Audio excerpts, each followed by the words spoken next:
Morning. कैसे हो बच्चों? अच्छे हो? आपने मास्क लगाया? ठीक है, चलो तो हम पाठ चालू करते हैं। बच्चों, आपको मालूम है भारत के ऊपर 150 साल अंग्रेजों की हुकूमत थी।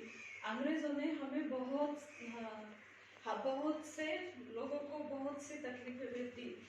तो हमें स्वातंत्र कैसे मिला आपको मालूम है? स्वतंत्र सेनानियों ने क्या किया आपको मालूम है? स्वतंत्र सेनानी कौन कौन थे? आपको उनके नाम मालूम है क्या? तो मैं आपको कुछ चित्र दिखाती हूँ, उनके आप मुझे नाम बताओ। देख रहे हो ये स्वतंत्र सेनानी है, इनकी वजह से हमें स्वतंत्र मिला है। तो इनके नाम बता सकते हो आप? चलो तो हम पाठ को शुरू करते हैं। हमारे आज के पाठ का नाम क्या है? स्वराज्य मेरा जन्म सिद्ध अधिकार है। ये पाठ लोकमान्य तिलक जी का भाषण है। लोकमान्य तिलक जी को कौन कौन पहचानता है? पहचानते हैं? लोकमान्य तिलक जी का जन्म 1856 में रत्नागिरी जिले में दापोली गांव में हुआ था। लोकमान्य तिलक जी को कौन का नाम कैसे पड़ा आपको मालूम है? लोकमान्य तिलक जी को लोगों ने नाम दिया। और आपको मालूम है गणपति उत्सव कैसे चालू हुआ? तो गणपति उत्सव लोकमान्य तिलक जी ने चालू किया था। अब आपको पता चला लोकमान्य तिलक जी ने क्या किया था? लोकमान्य तिलक जी स्वतंत्र सेनानी थे, उसके साथ साथ वो लोगों के समाज सेवा के लिए, लोगों के लिए बहुत से काम करते थे। उनको लगता था कि पूरा स्वराज्य चाहिए, इसलिए वो युवाओं को प्रेरित करते थे। युवाओं को उन्होंने बहुत उत्तेजित किया था कि हमें पूरा स्वराज्य चाहिए। तो चलो हम पाठ चालू करते हैं। मैं यद्यपि शरीर से बूढ़ा हूँ किंतु उत्साह से जवान हूँ। उनका कहना था हम कितने भी बूढ़े क्यों ना हो, लेकिन विचारों से जवान होना चाहिए। मैं युवा अवस्था के लिए विशेष अधिकार को छोड़ना नहीं चाहता। मैं कितना भी बूढ़ा क्यों ना हो, लेकिन युवाओं को जो अधिकार मिलते हैं वो हमें भी मिलने चाहिए, उनका कहना था। अपनी विचार शक्ति को सबल बनाने से इनकार करना यह स्वीकार करने के समान होगा कि मुझे इस प्रस्ताव में बोलने का कोई अधिकार नहीं। हम जब हार मानते हैं, हम नहीं अब ये नहीं होगा सोचते हैं, तो हम हार मानने जैसा होता है, फिर हमें बोलने का कोई अधिकार नहीं, उनका मानना था। अब मैं जो कुछ बोलने जा रहा हूँ यह चिर आयु है। शरीर बूढ़ा जर्जर हो सकता है और नष्ट भी हो सकता है।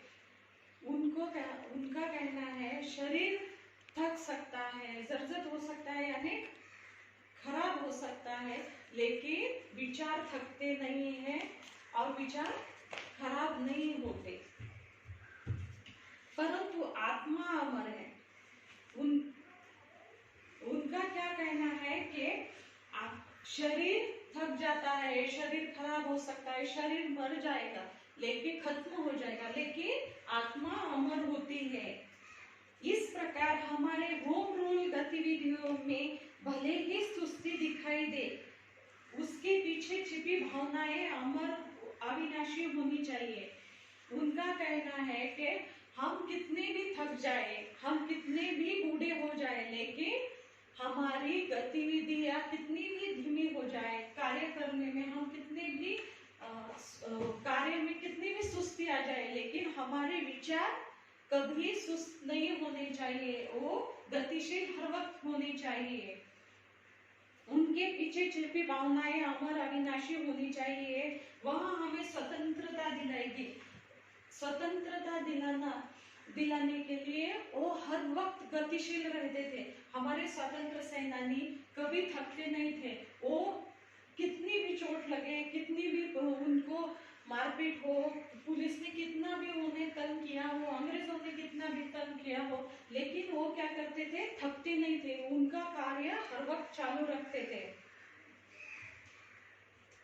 जब तक ये ईश्वर से एकांत न हो जाए, स्वतंत्र मेरा जन्मसिद्ध अधिकार है। ऐसा लोकमान्य तिलक जी को लगता था। स्वराज्य मेरा जन्मसिद्ध अधिकार है। जब तक मेरे भीतर जागृति है, मैं बूढ़ा नहीं हो सकता। जब तक मुझे स्वतंत्रता नहीं मिलती, तब तक मैं बूढ़ा नहीं हो सकता।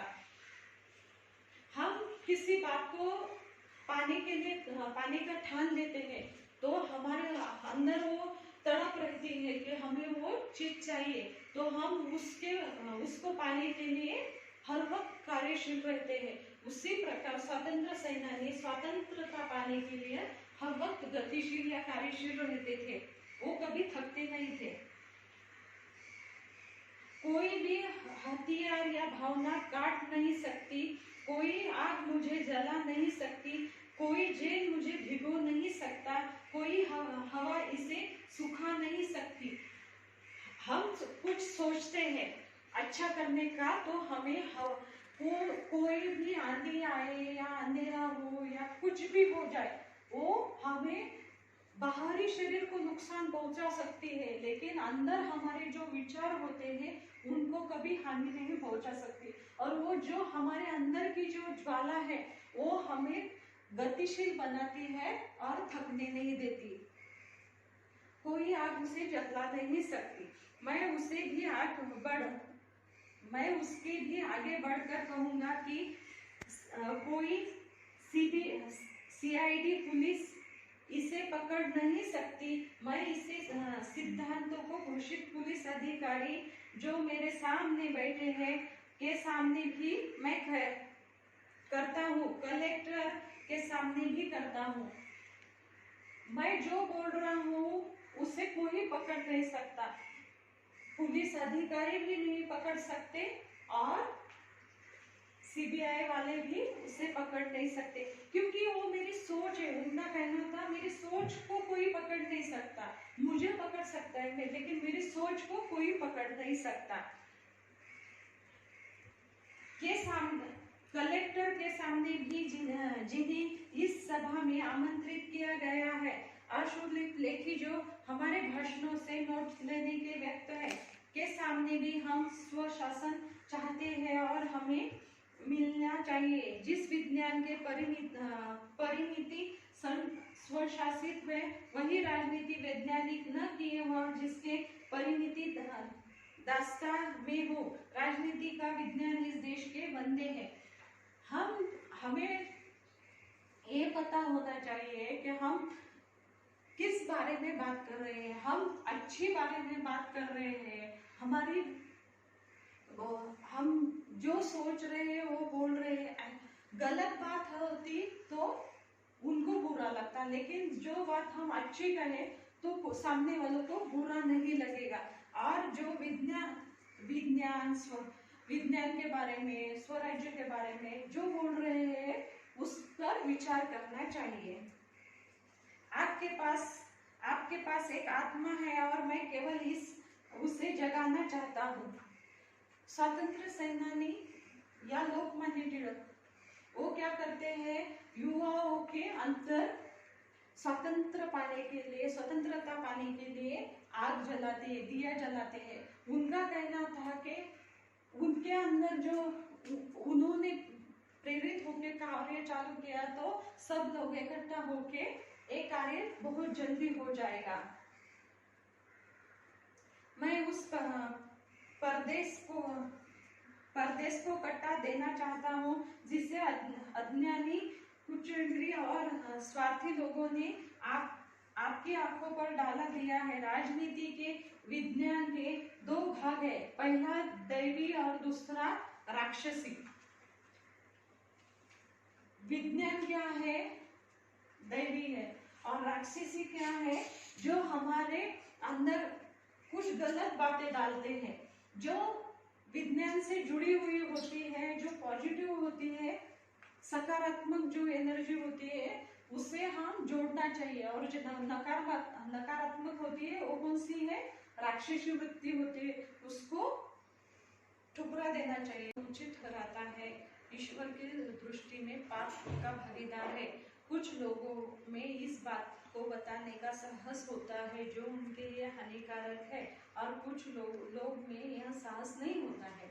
बच्चों, हमें बड़ों की बात सुननी चाहिए, जो अच्छी बात कह रहे हैं उनकी बात सुननी चाहिए, लेकिन हमें जो गलत चीजें सिखा रहे हैं, जो हमारे लिए अच्छी नहीं होती, उनको हमें सीखना नहीं चाहिए। गलत बातों को वही रोक देना चाहिए। हमें कोई गलत कुछ सिखा रहा है तो हमें सीखना नहीं चाहिए, गलत बातें सुननी नहीं चाहिए। और बड़े लोग जब अच्छी बातें बताते हैं उनकी बात सुननी चाहिए। लोगों के इस सिद्धांत के ज्ञान के अवगत करना चाहता हूँ कि राजनीति, धर्म, शिक्षा एक अंग है। राजनीति और धर्म शिक्षा एक अंग है, यानी कि राजनीति को धर्म से जोड़ा जाए तो शिक्षा का एक अंग बन जाता है। लोकमान्य तिलक जी को लगता था कि राजनीति और धर्म जोड़ जाने से एक अंग बन जाएगा और हमारा सौराष्ट्र बहुत आगे जाएगा। धार्मिक राजनीतिक शिक्षाएं भिन्न भिन्न नहीं है। राजनीतिक और धार्मिक शिक्षाएं अलग नहीं है, वो एक ही है। हम अलग कहते हैं लेकिन ये गलत है। यद्यपि विदेशी शासन के कारण वे ऐसे प्रतीत होता है, राजनीति विज्ञान से सभी दर्शन समाये हैं। हमें राजनीति और विज्ञान को एक ही तराजू में तोलना चाहिए, क्योंकि ये दोनों एक ही है। इंग्लैंड भारत की सहायता से ब्रिटेन जैसे छोटे से देश को संरक्षण देने का प्रयास कर रहा है। इंग्लैंड क्या करता है, भारत की सहायता लेता है, भारत की मदद लेकर ब्रिटेन को सहायता देता है। हमारे यहाँ से माल ले जाता है, उनको देता है, उनकी मदद करता है, ये रोक देता है।